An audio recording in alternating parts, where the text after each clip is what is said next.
So welcome back for another video. I've been getting a lot of comments, questions, requests about doing a video in reference to the Baltimore $1 home program.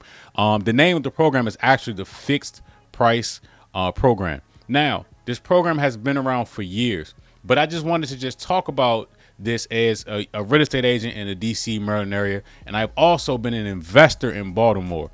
So there are several things about this program that the headlines do not mention. Although it sounds good, it's not as good as they seem, unfortunately.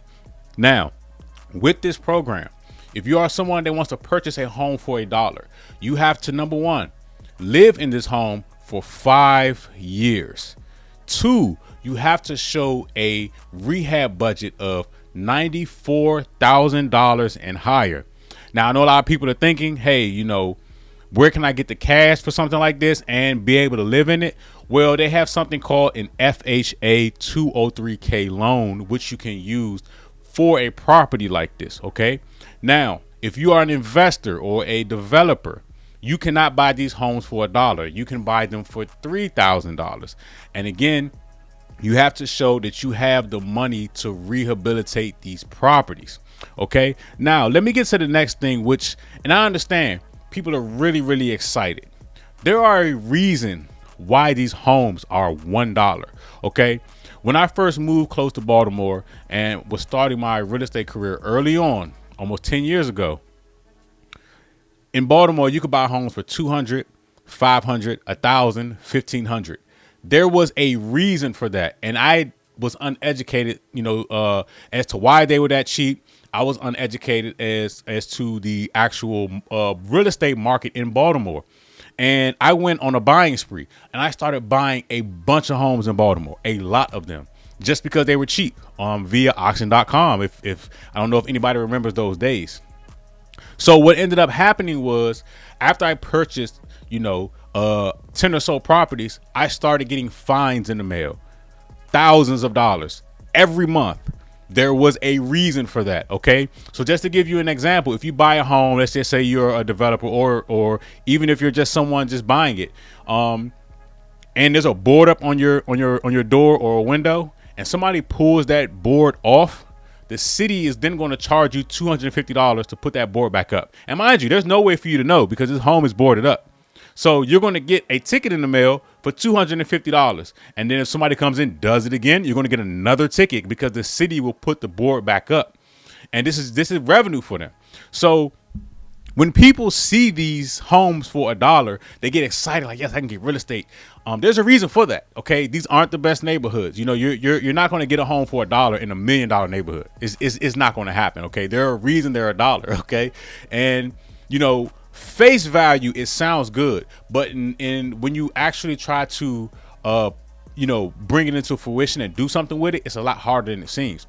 Here's the other thing. Baltimore is tricky when it comes to real estate. You could have one block. The homes in this one block are selling for $400,000, $500,000.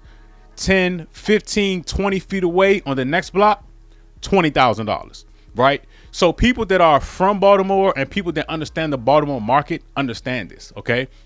Now, here's the other pitfall. If you buy a home, okay, and you have board ups on both sides, it's a bad investment. Reason being, if you rehab that home, it's going to be hard to sell. Or if you try to turn it into a rental, it's not going to happen. Because when you have board ups or empty homes next to you, you're going to have mice, you're going to have rats. Well, that causes health problems. Okay. Rats and mice, they'll bite their way into the renovated property and they may leave droppings on the floor. You have a kid, that thinks that it's candy on the floor. They pick it up, they eat it. Well, now they're poison. Okay. So that's the other thing in Baltimore is they're selling them for $1 for a reason, because if I buy a boarded up home and both my neighbors are boarded up, I now have to try and reach out to them to say, hey, I'm ready to rehab. Are you going to rehab? Because if you guys don't rehab and I rehab, I can't sell, nor can I rent. So it has to be collective. Well, guess what? It becomes a cluster because now they have to call their neighbors and get their neighbors to do the same thing. Well, what if their neighbors are a bank? The whole thing is just messed up, right? So all in all, you know, it sounds good, but do your research, understand where you're buying these homes, and have a reason for why. And you also need to have a plan. Now, if you have people living on both sides, cool, that may be a great deal. But if they're bored, if you're next to a board up, you're wasting your money. You're wasting your time. It's not going to be a good investment. You're going to get fines. You're going to have to pay taxes on that property. You know, anything that happens in that property is on, you're not on your dime. Okay, it's boarded up. Most people that buy in Baltimore, they buy it and leave it, so they don't know what's going on at the property. I was one of those people, and it cost me money in the long run. I had to, you know, cut my losses and just get rid of all the properties until I understood how that market works. Okay, so again, I know a lot of people are excited. You know, people want to get in, spend $1 and get a house, but it's a lot more complicated than that. Again, if you're spending $1, you actually have to live in that property for 5 years, and you have to show the rehab budget of $94,000 and higher. And if you're a rehabber, or if you are a developer, you can buy the homes for $3,000. And again, you have to show the budget to be able to actually put these properties back together before they allow you to purchase. So I just want to just bring you all that information. It sounds good, but it's a lot more complicated than that. Thanks for watching.